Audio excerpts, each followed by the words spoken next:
Sorry, let's talk Wicked. So, Holly, you went to see this because I feel like this is coded you, and you would have been going to see this whatever happened. Not so much like me, who was complaining and going, "What the." Two films? How dare you? which is pretty. That's probably my headline. Is two films? How dare you? So tell us about this. Tell us about the experience and all that kind of stuff. So, give me 2 seconds as I just have to hit save on something that I have open in the background, and it will all go wrong if I don't. So, we'll do fine. So Wicked is oh, for heaven's sakes. All right, cool. Green Witch, Um, Pink Witch. Pink Witch, Pink Witch, Blue Witch. Wonderful. It's actually Green Witch, but right, success. So, it is the cinematographic version of a very famous musical, which Yes. is based on a book written as a prequel to The Wizard of Oz, Yes. providing the backstory specifically of the Wicked Witch of the West, whose name is never provided in The Wizard of Wizard Oz. of Oz, yeah. Um, and her, though she is named in this as Elphaba, and her childhood or school days, university days, relationship with Glinda the Good Witch. Um, they are. I could never remember who either of them are because I have a memory of this like a sieve. The Glinda is played by Ariana Grande, and Thank you. Elphaba is played by Cynthia Erivo. Thank you. Who are both quite wonderful. Yeah.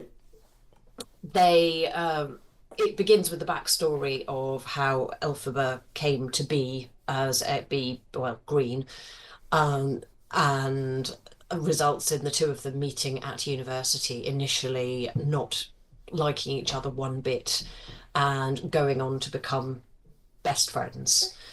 Um, there's not a great deal more one can say in terms of the storyline. It results in, as is shown in the trailer, them going off to meet the wizard, um, Yes. delightfully by a bullet train, which, as I have seen observed in many places, the Munchkins must have been laughing their heads off when they sent Dorothy off down the yellow brick road, knowing there was a bullet train available. Um, it is done with beautiful references to the film, to The Wizard of Oz. There are all sorts of, rather wonderful Easter eggs scattered throughout. And it is done, the singing is spectacular, the dancing is spectacular. They sang live whilst filming.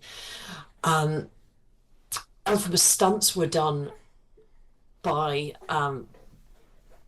thingy. Already forgotten her name in 2 minutes. That's dreadful. No, no. Stunts. She did them all herself whilst singing. By Cynthia Erivo, you mean? Yeah, she was singing whilst plummeting through Well, the well, air. this is if you've ever seen anything of her performing live, you will know that. I mean, essentially, her playing Elphaba, because Elphaba is actually quite a. Sorry, Sean. Yeah, no, no. I was just going to say, was she wasn't the actress in Bad Times Bad at Times El at the El Royale? Royale. She is. Oh, Yeah, She right. is. Oh, good. Oh, I might Yeah. go and see this then Yeah. because I So, rate her yeah. quite highly. yeah, She's wonderful. if you That's ever see her wonderful. singing anything live, I mean, if you want to look up that when Prince died, there is a live performance of "Nothing Compares to You" that she did in tribute to Prince. That is just kind of like boom out of this world. Well, you just knew that this woman, because I think Elphaba, especially on Broadway or in the West End, is one of those things where it's a difficult role to sing. It is a really difficult role to sing. And when they said Cynthia Erivo, I was like, yeah, no problem. She can knock that out of the park. I was like, as far as that's concerned, I have absolutely no concerns whatsoever with her as that. But two films. Sorry, carry on. So it is beautiful. They are both spectacular. They have extraordinary voices. Neither role is an easy one, Yeah. and they are superb. It is just a joy from start to finish. It doesn't feel like it's 2 hours and 20 minutes long, and there's no way you because of the length of the musical itself, you couldn't fit it into one film, not unless you were there for a really, really, really long No, time. no, but this is the thing that gets me. This thing gets me, Holly. This film, which is based on the first half of the show. So Yeah. it is the first, like, essentially the film ends when in this theater you would be going out for an interval. Yes. It is longer than the entire show when you go and see it on the West End. This 2 hours 20 minutes. It is. They added I think 2 new songs to it, which are superb. And they are able to have more detail to some of it than you do in the show. And I absolutely adore the show. This is just so beautiful, and people clapped at the end, and there was a gasp of horror that it ended when it did, because people wanted to know people didn't know that it was an absolute so is this film trying to make whatever the Wicked Witch was into a nicer witch? Or is she still pretty wicked in this? You see, Sean, this is part of the problem. You know how there has been this, like you had it with Maleficent, and you had it with where there's been this character in Disney animation. Yeah, there's this trend. Into someone nice. I know. There's this trend to go back and do like they're not bad, they're just misunderstood. And this isn't a new one either. That's the thing. This is new. Yeah, this is new. I think that this might be where it started.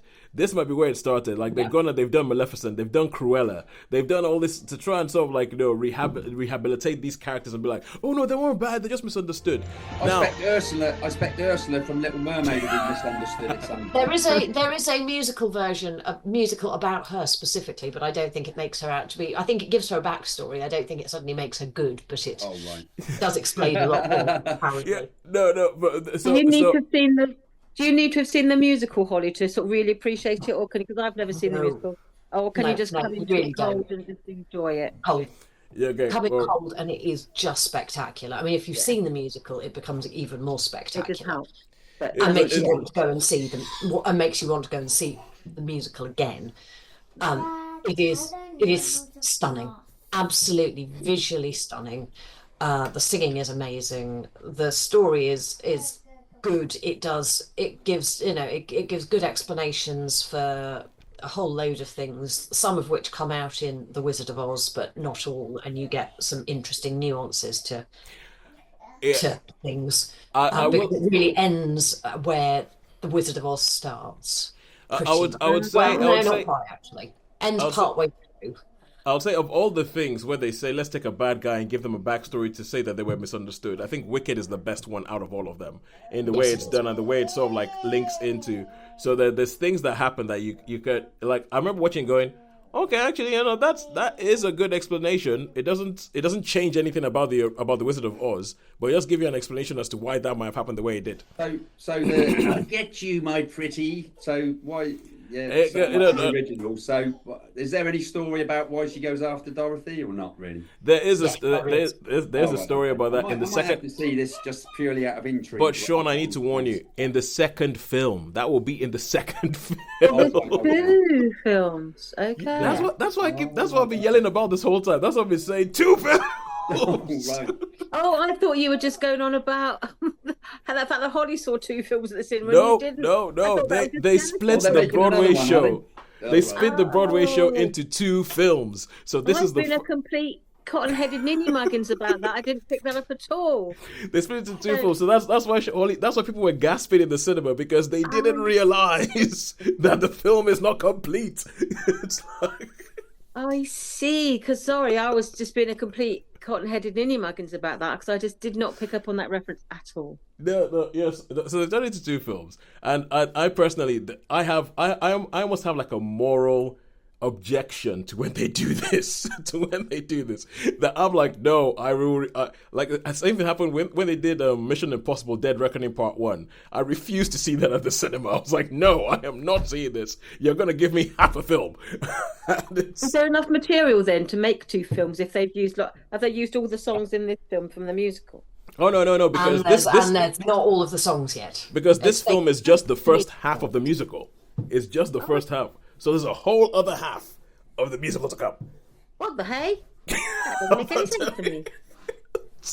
I know. But anyway, I will stop complaining and I'll stop whinging because. You out next Christmas then? Is that got to wait a whole year for it?